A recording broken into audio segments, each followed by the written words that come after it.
सुधा मूर्ति महिलाओं के लिए प्रेरणा मूर्ति है। इस पाठ में स्त्रियों के लिए कार्य क्षेत्रों की कोई सीमा नहीं है तथा वे हर कार्य में कुशलता प्राप्त कर सकती है, इस बात पर ज्यादा जोर दिया गया है। अप्रैल 1974 की बात है। बेंगलुरु में गर्मी पड़ने लगी थी। भारतीय विज्ञान संस्थान के परिसर में गुलमोहर के बड़े बड़े वृक्ष लाल रंग के फूलों से लदे झूम रहे थे। कंप्यूटर विज्ञान की कक्षा समाप्त कर एक छात्रा हॉस्टल की ओर जा रही थी कि उसकी दृष्टि नोटिस बोर्ड पर लगे एक विज्ञापन पर पड़ी। यह विज्ञापन प्रसिद्ध ऑटोमोबाइल कंपनी टेल्को यानी कि टाटा की ओर से नौकरी के इच्छुकों के लिए था। कंपनी का योग्य और परिश्रमी इंजीनियरों की आवश्यकता थी। चौंकाने वाली बात थी छोटे अक्षरों में लिखी अंतिम पंक्ति, महिला उम्मीदवार आवेदन न भेजे। उसने एक बार नहीं 2 बार पढ़ा। हाँ, यही तो लिखा था। उसे नौकरी की कोई आवश्यकता नहीं थी क्योंकि उसे विदेश से स्नातकोत्तर परीक्षा के बाद रिसर्च की डिग्री के लिए छात्रवृत्ति मिलने की पेशकश हो चुकी थी।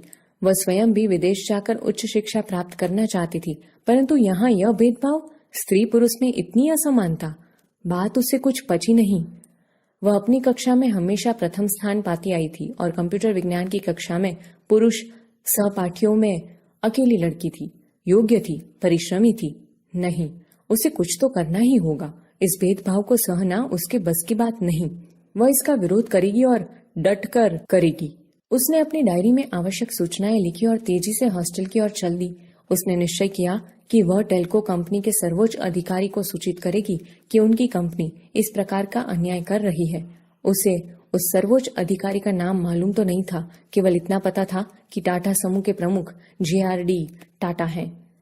उसने एक पोस्ट कार्ड लिया और JRD टाटा को संबोधित करते हुए लिखा, आपने भारत में लोहा, इस्पात, रासायनिक पदार्थ, कपड़ा, मशीनों के बड़े बड़े उद्योग लगाए हुए हैं। भारतीय विज्ञान संस्थान की स्थापना में बढ़ चढ़कर अपना योगदान दिया है। सौभाग्य से मैं उसी संस्थान में पढ़ रही हूँ। मैं हैरान हूँ कि टेल्को जैसी कंपनी स्त्री पुरुष के बीच ऐसा भेदभाव कैसे कर सकती है। 10 ही दिन में कंपनी ने उसे तार भेजा। कंपनी के खर्चे पर पुणे शहर में साक्षात्कार के लिए उपस्थित हूँ। आवश्यक तैयारियों के साथ वह लड़की पुणे पहुंची। साक्षात्कार आरंभ हुआ। काफी तकनीकी प्रश्न पूछे गए जिनके वह सही सही उत्तर देती गई। तभी एक बुजुर्ग सज्जन ने स्नेहमयी वाणी में कहा, तुम जानती हो कि हमने महिला उम्मीदवार आवेदन न भेजे क्यों लिखा था? क्योंकि यहाँ फैक्ट्री में मुख्य कार्यस्थल पर किसी महिला की नियुक्ति नहीं होती।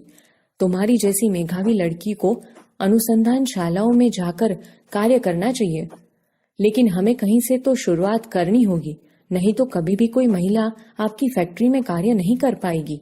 उसने दृढ़ता से कहा। एक लंबे साक्षात्कार के बाद अंत में उस वृद्ध सज्जन ने मुस्कुराते हुए कहा, ठीक है, यह शुरुआत तुमसे ही की जाती है, बधाई।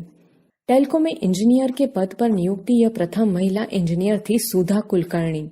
सुधा कुलकर्णी का विवाह टेल्को में ही कार्यरत श्री नारायण मूर्ति के साथ हुआ।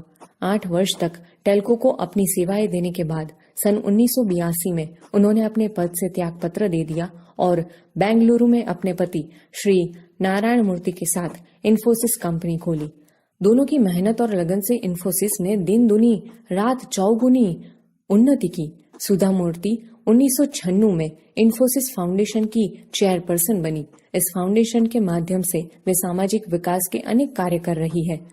उन्होंने कर्नाटक राज्य के सभी सरकारी स्कूलों में एक एक कंप्यूटर और लाइब्रेरी की योजना बनाई और उसे कार्य रूप दिया।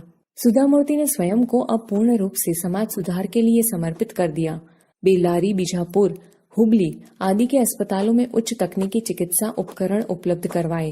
कांची में कैंसर अस्पताल, औरंगाबाद, बेल्लारी, गुलबर्ग, पट्टुमडाई, बेंगलुरु आदि में चिकित्सा सहायता तथा उस्मानाबाद जिला, ओडिशा के कालाहांडी और आंध्र प्रदेश के सूखा पीड़ित क्षेत्र में राहत कार्य करवाए।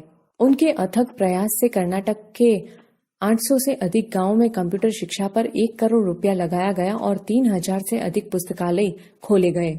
उन्होंने गरीब बच्चों को सहायता दी, स्कूलों की इमारतों का निर्माण करवाया, अधिकतम अंक लाने वाले बच्चों को छात्रवृत्ति दी और गांवों में लगभग 300 कंप्यूटर वितरित किए।